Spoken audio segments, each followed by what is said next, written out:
మాసంలో వచ్చే శనివారం నాడు వెంకటేశ్వర పిండి దీపం వెలిగించినట్లయితే సంతాన సమస్యలు, వివాహ సమస్యలు, ఉద్యోగ సమస్యలు, ధన సమస్యలను పోగొట్టుకోవచ్చు. గృహయోగం కలుగుతుంది. శ్రావణ మాసం అంటేనే లక్ష్మీదేవికి, విష్ణుమూర్తికి ఎంతో ఇష్టం. వెంకటేశ్వర పిండి దీపం ఎలా వెలిగించాలంటే మీ ఇంట్లో పూజా గదిలో ఉన్న గోడకు పసుపులో కొంచెం గంగాజలం కలిపి ఆ తడి పసుపుతో గుండ్రంగా రాసుకోవాలి. ఆ తడి పసుపు మీద కుంకుమ తీసుకొని వెంకటేశ్వర నామం రాయాలి. ఆ గోడ కింద ఒక పీట పెట్టుకొని పీటకు కుంకుమ బొట్లు పెట్టి పీట పైన బియ్య పిండి అష్టదళ ముగ్గు వేసుకోవాలి. ముగ్గు పైన రాగి పళ్ళెం పెట్టి పిండి దీపం పెట్టి వెలిగించాలి.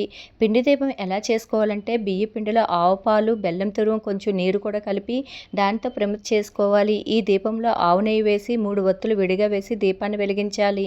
దీన్నే వెంకటేశ్వర పిండి దీపం అని పిలుస్తారు. ఓం వెంకటేశాయ నమః అనే మంత్రాన్ని, గోవిందనామాలను చదువుకోవాలి.